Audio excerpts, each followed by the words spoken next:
Praise the Lord. ख्रीष्टरे प्रिय वाक्यप्रेमी सठिक शिक्षारू सठिक विश्वास और सठिक विश्वासरू सठिक ईश्वर प्राप्ति। तेबे आसतु प्रभुरे शिखिबा, प्रभुरे बढ़िबा। आजिर प्रसंगटी है थरे उद्धार प्राप्त सर्वदा उद्धार प्राप्त। जदि थरे जड़े व्यक्ति उद्धार प्राप्त हुए तेबे से कौन सर्वदा उद्धार प्राप्त हुए? जेबे लोके ख्रीष्टों को उद्धारकर्ता रूपे विश्वास करती सेमानंकर संपर्क ईश्वरंकर सह स्थापित हुए, जहाँकि सेमानंकु अनंतकालीन सुरक्षार प्रतिज्ञा प्रदान करे। अनेक बाइबल शास्त्रांश यही सत्यता को घोषणा करे। प्रथम विषय रोमियो तार 8:30 घोषणा करे जे आउ जेउ मानंकु से पूर्वरु निरूपण करिथिले सेमानंकु से मध्य आह्वान कले। पुणी जेउ मानंकु से आह्वान कले सेमानंकु से मध्य धार्मिक बोली गणिले। आउ जेउ मानंकु से धार्मिक बोली गणिले सेमानंकु से मध्य गौरवान्वित कले। एही पद शिक्षा दिए जे जो क्षण ईश्वर आम मान को मनोनीत करती आमे सते जेपरी स्वर्गरे ताहांक उपस्थिति रे गौरवान्वित हेउ। जड़े विश्वासी सही दिन गौरवान्वित हेबा ठारू कौनसी विषय रोकी पारिबो नाही, कारण ईश्वर ताहा स्वर्गरे रखी सारी अछंती। जेतेबेले जड़े धार्मिक गणित हुए तार परित्राण सुरक्षित हुए। से एते सुरक्षित जे से जेपरि स्वर्गरे गौरवान्वित हो सारी। द्वितीय विषय रोमियो 8:33 एवं 34 पदरे पाउल दुई गुरुत्वपूर्ण प्रश्न करती। ईश्वर को मनोनीत लोक मानक विरुद्ध रे किए अभियोग करिवो? ईश्वर तो सेमानकु धार्मिक बोली गणना करती। किए दंडाज्ञा देव?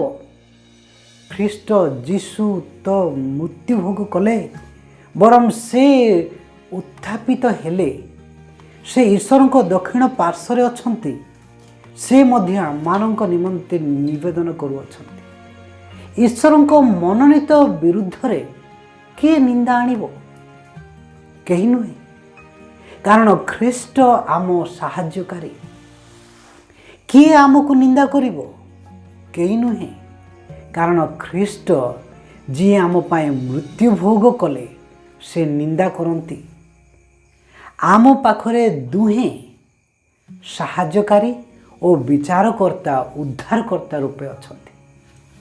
तृतीय विषय जेबे से माने विश्वास करती विश्वासी माने नूतन जन्म प्राप्त हुअन्ति। जहन 3:3 तीतस 3:5 जड़े ख्रीस्टियान परित्राण हराइबाकू हेले से अपनर्जन्म हेबाकू हबो। बाइबल एपरि कौनसी प्रमाण दिए नहीं जे नूतन जन्म को छड़ाई निया जाई पारिबो।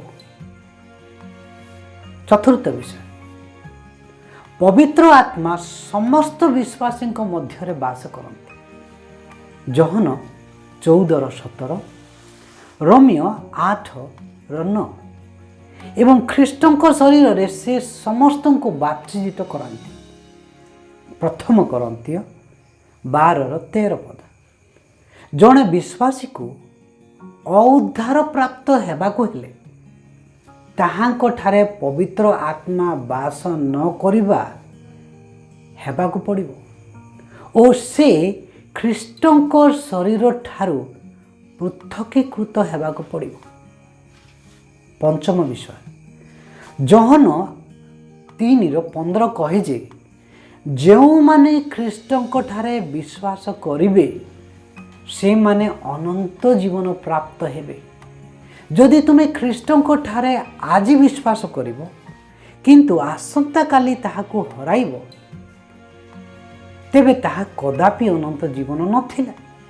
ସୁତରାଂ ଯଦି ତୁମେ ପରିତ୍ରାଣ ହରାଅ ତେବେ ବାଇବେଲରେ ପରିତ୍ରାଣର ପ୍ରତିଜ୍ଞା ଭୁଲ ସାବ୍ୟସ୍ତ ହେବ।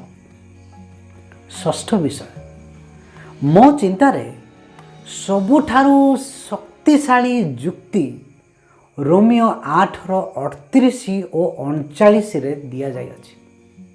କାରଣ ମୃତ୍ୟୁ କି ଜୀବନ, ଦୂତ କି କର୍ତ୍ତାପଣ, ବର୍ତ୍ତମାନ କି ଭବିଷ୍ୟତ କି ପରାକ୍ରମ, ଉଚ୍ଚସ୍ଥ ବିଷୟ କି ନିଚସ୍ଥ ବିଷୟ କି ଅନ୍ୟ କୌଣସି ସୃଷ୍ଟ ବସ୍ତୁ ଆମମାନଙ୍କ ପ୍ରଭୁ ଯୀଶୁ ଖ୍ରୀଷ୍ଟଙ୍କ ଦ୍ୱାରା ପ୍ରକାଶିତ ଈଶ୍ୱରଙ୍କ ପ୍ରେମରୁ ଯେ ଆମମାନଙ୍କୁ ବିଚ୍ଛିନ୍ନ କରିପାରିବ ନାହିଁ, ଏହା ମୁଁ ନିଶ୍ଚୟ ଜାଣେ।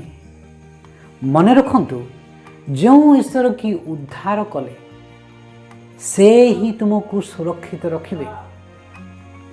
ଥରେ ଆମେ ପରିତ୍ରାଣ ପ୍ରାପ୍ତ ହେଲେ ଆମେ ସର୍ବଦା ପରିତ୍ରାଣ ପ୍ରାପ୍ତ ହେଉ। ଆମ ପରିତ୍ରାଣ ନିଶ୍ଚିତ ରୂପେ ଅନନ୍ତ କାଳ ନିମନ୍ତେ ସୁରକ୍ଷିତ। ବାଇବେଲ ଭିତ୍ତିକ ଯଦି ପସନ୍ଦ ଲାଗୁଛି ତାହେଲେ ଲାଇକ୍ ଆଉ ସେୟାର କରିବାକୁ ଭୁଲନ୍ତୁ ନାହିଁ। ଦେଖା ହେବ ପରବର୍ତ୍ତୀ ନୂଆ ଆଉ ଏକ ପ୍ରସଙ୍ଗ। ପ୍ରେଜ୍ ଦ ଲର୍ଡ।